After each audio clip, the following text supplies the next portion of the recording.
안녕하세요. 5분 투자로 성공을 드리는 온더업입니다. 지금 난리가 났습니다.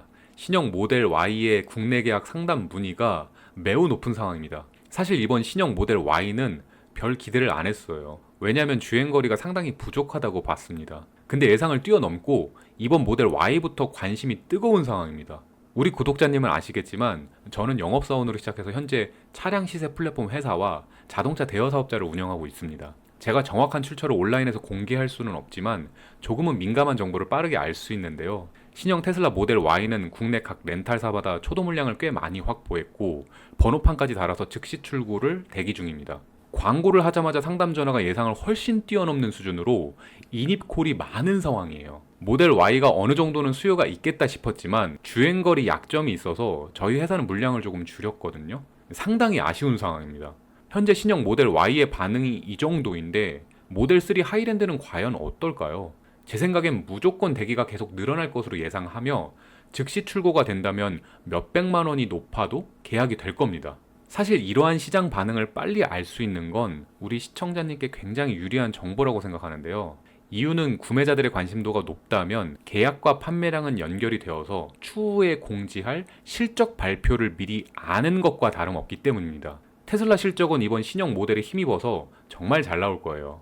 이런 정보는 결국 업계 종사자들로 시작해서 점점 퍼질 것이기 때문에 꼭 실적 발표가 아니더라도 주가는 서서히 우상향하리라고 봐요. 그리고 결국 실적 발표가 나오면 한 번 더 크게 올라간다고 예상합니다. 또 요즘에 테슬라 주가가 10%나 올랐는데요. 그 이유가 모건 스탠리의 투자 의견 때문이라고 하는데 테슬라 투자자는 이미 알고 있던 내용을 이제 와서 뒷붙인다고 생각했습니다. 모건 스탠리는 향후 테슬라 영업이익의 대부분이 자율주행 서비스에서 나올 것이고 도저의 칩이 기대 이상의 성능을 가지고 있다고 했는데요. 제가 다른 영상에서도 수차례 말했지만 우리 시청자님도 이미 알고 있었고 공감을 해주셨던 내용입니다. 이제 와서 뒷북이지만 그것이 모건 스탠리의 발표라는 이유로 주가가 10%나 반영됐다면 앞으로의 더 상승할 여력이 훨씬 더 많이 남아있다고 봅니다. 리포트에는 아직 예상하지 못한 내용들이 많기 때문에 기대 이상의 실적과 이익이 계속 증명이 나올 것이고 계속 주가는 상승할 거예요. 아직도 저에게 연락을 하셔서 차량 구매에 대한 상담을 요청하는 고객님이 많은데요.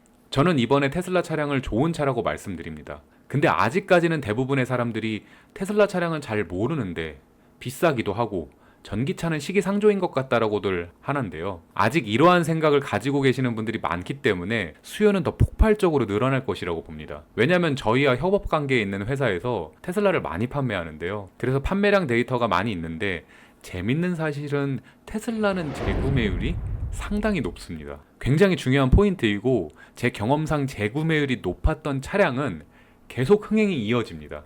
테슬라도 그럴 거예요. 제가 이전 영상에서 하이랜드 발표 당시 하드웨어 4.0 칩에 대한 부분이 가장 중요하다고 했는데요. 시청자님도 아시다시피 테슬라는 차량에 수집된 데이터를 이용해서 자율주행 소프트웨어를 개발하고 있습니다. 테슬라 차량은 카메라로 습득된 정보를 토대로 차량 컴퓨터에 설치된 프로그램을 이용해서 최적의 결과값을 계산하는 것이죠. 소프트웨어 최적화도 중요하겠지만 그 소프트웨어를 잘 구현되게끔 하는 하드웨어도 중요합니다. 최근 발표된 4년 말에 개발된 하드웨어 4.0이 지금부터 테슬라에 시판되는 차량에 적용이 되는데요. 현재 다른 차량 제조사들의 차량들은 애초에 이런 칩이 들어가 있지 않습니다. 추후에 자율주행이 가능하게 염두에 두고 판매하는 차량이 아니라는 거예요. 이게 결정적인 차이입니다. 향후 테슬라가 더 나은 FSD 버전을 공개하면 지금 기존 차량들과 비교해서 기능의 격차가 벌어지게 되는 거죠. 요즘 판매되는 차량은 현대 스마트 센스나 드라이브 와이즈라는 이름으로 주행 보조 안전 옵션이 들어간 차량들이 많은데요. 불과 5년 전까지만 해도 이 옵션을 선택 안 하는 분들이 많았습니다. 그리고 추가해서 넣을 수 있음에도 불구하고 소비자들은 굳이 왜 이거 넣어야 해? 나는 기계 못 믿겠어 라고 하는 분들이 많았어요. 요즘은 대부분이 선택합니다. 이제는 고객들이 인정하기 때문이에요. 현기도 고객들이 선호한 옵션임을 파악하고 있어서 반자율 주행을 넣으려면 기본 트림은 선택 못하게 했습니다. 등급 자체를 올려야만 추가할 수 있게 차량 가격표를 만들어요. 그만큼 수요가 높습니다. 제가 직접 운전도 많이 해보는데요. 주행 보조 기능이 들어간 차량과 없는 차량을 고속도로에서 2-3시간 정도만 운전을 해보면 피로도 차이가 많이 느껴집니다. 핸들만 잡고 있으면 되는 거랑 핸들을 조작해야 되는 것은 차이가 분명 있어요. 근데 테슬라는 여기서 자율주행을 제공한다? 기존의 자동차 패러다임을 확실하게 바꾸는 게임 체인저 역할을 할 거라고 장담합니다. 구매자들이 차량을 선택하는 기준으로 보는 것이 그 차량이 가지고 있는 디자인을 제일 많이 보며 그 외 주행 성능, 차량의 크기, 유지비, 하차감 이러한 것들이 구매자들의 주된 고려 사항이었습니다. 자율주행이 개발되면 방금 말씀드렸던 구매 기준이 분명 많이 바뀔 거예요. 핸드폰으로 예를 들자면 예전엔 통화, 문자가 주된 기능이었죠. 뭐 시크릿폰, 디스코폰, 햅틱, 오렌지폰 이런 이름들이 불과 2008년도에 경쟁했던 핸드폰 모델명입니다. 지금 생각해보면 크게 어필도 되지 않는 기능으로 핸드폰의 디자인이나 별거 아닌 기능으로 경쟁을 했어요. 테슬라에서 자율주행 개발이 완료된다면 시크릿폰, 오렌지폰 사이에서 스마트폰이 나오는 겁니다. 차량은 굉장히 비싼 소비재인데요. 핸드폰이랑은 비교가 안 되는 가격이죠. 근데 자율주행을 염두에 두지 않은 차량을 지금 구매를 결정한다면 당연히 자율주행이 완료됐을 경우 내 차량의 가치가 많이 하락할 수밖에 없어요. 급격히 시대 유행이 변하는 거죠. 아이폰이 나오면서부터 핸드폰의 가치를 결정하는 기준과 트렌드가 많이 바뀌었는데요. 차량도 마찬가지라고 봐요. 자율주행이 완성되면 운전자의 개입이 적어지다 보니까 주행 성능이나 디자인은 상대적으로 가치가 낮아질 수밖에 없다고 봅니다.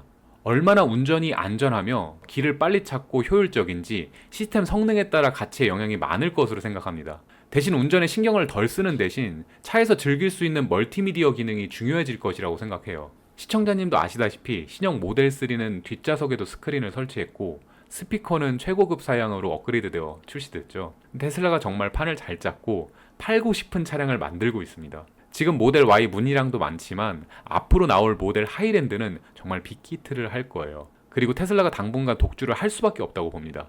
이유는 애플이 스마트폰 아이폰을 만들었으니 삼성도 스마트폰 갤럭시를 만들어서 경쟁할 수 있었죠.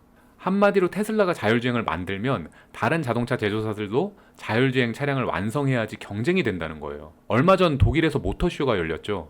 저는 충격을 받았습니다. 독삼사에서 콘셉트 전기차를 보여줬는데요. 콘셉트카의 디자인도 훌륭했고 마감의 품질도 상당히 디테일했습니다. 그걸 보고 이제는 독삼사는 지는 해가 틀림이 없구나라는 생각을 또 한 번 더 느끼게 되었어요. 왜냐하면 완전 자율주행을 위한 데이터나 시스템 개발에 대한 언급이 없었다는 점입니다. 저렇게 디자인에 디테일에 힘을 주면 과연 대량 생산에 적합할까? 라는 의문이 들게 되죠.